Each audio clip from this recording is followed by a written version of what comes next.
Isso aí que você está falando me lembra o Salmo 90, que é um salmo de Moisés, inclusive, estando dentro dos salmos de Davi. O Salmo 90 diz, tem um versículo que Moisés fala: ensina-nos a contar os nossos dias. Ele está falando para Deus: ensina-me a contar os nossos dias, a fim de que eu alcance um coração sábio.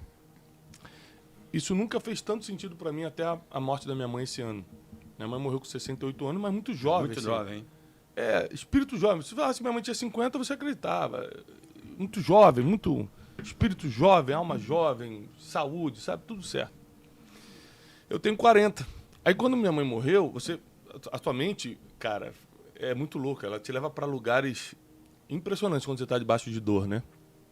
Por isso que quem não domina o seu espírito não domina mais nada. A Bíblia diz: é melhor que você domine o seu espírito do que domine uma cidade.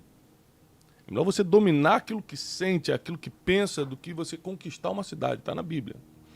Então, eu comecei a contar meus dias de forma diferente. Falei, minha mãe morreu com 68, eu tenho 40. Vamos supor que Deus me dê os mesmos 68 anos. Que seja genético, que seja uma coisa que acontece na nossa família, por exemplo.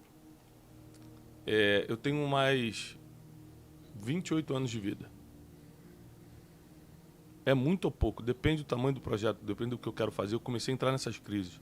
Cara, se eu só tiver 28 anos, mas depois a crise aumenta, você fala assim, peraí. Pode ser menos. Mas nada quer dizer que eu vou chegar lá. Pode ser daqui a 2 anos, pode ser daqui a 7 anos. Aí você começa a perceber que negócios, dinheiro, nada disso controla. A gente primeiro falou de saúde, agora eu quero falar do dia da morte. Nada controla o dia da morte. Qual a sua opinião sobre isso? O dinheiro tem alguma influência no dia da morte? Nossa, forte, né? Cara, eu acho que o dinheiro, ele influencia em muita coisa, né? Mas se for para ser, será com ou sem dinheiro. É nisso que eu acredito. Né? Destino. Então, assim, se for para condição, se for para uma doença te prejudicar, ela vai te prejudicar com ou sem dinheiro, se for a sua hora, né? Uhum. Então, eu passei a acreditar cada vez mais nisso, né? O ponto é que eu acho que o dinheiro eu acho que o dinheiro ele tem uma relação, sim, com felicidade e com vida e morte. Eu acho que existe uma relação entre todas essas coisas. Então me explica. Só que eu acho que o dinheiro e a felicidade, eles são circunstanciais.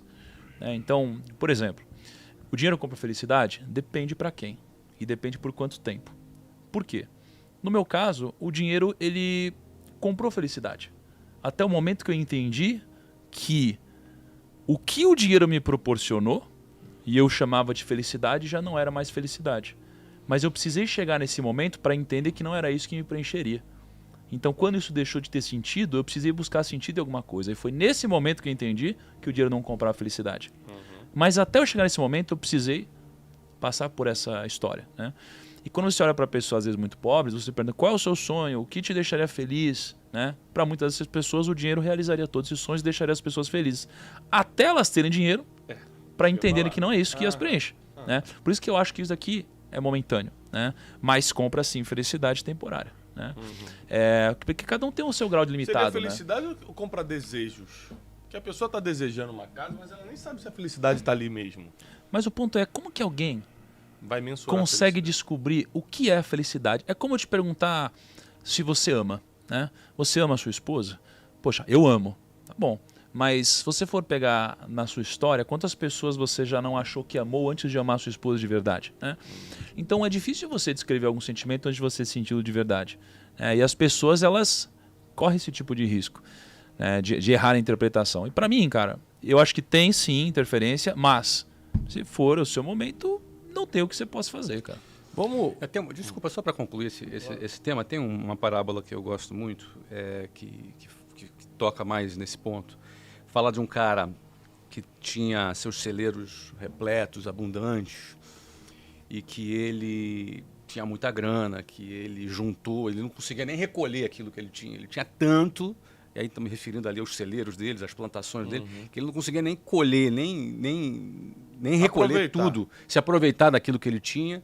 E aí um belo dia ele para, olha para aquilo tudo que ele construiu e fala assim, cara, tô orgulhoso do que eu construí, cara, olha o que eu tenho, cara, que beleza, agora tô tranquilo, vou comer, beber e folgar. A parábola usa justamente esse ponto, né? E aí a resposta aqui foi a seguinte: mas Deus lhe disse, louco, esta noite te pedirão a tua alma e o que tens preparado para quem será. Em outras palavras, estabilidade não existe.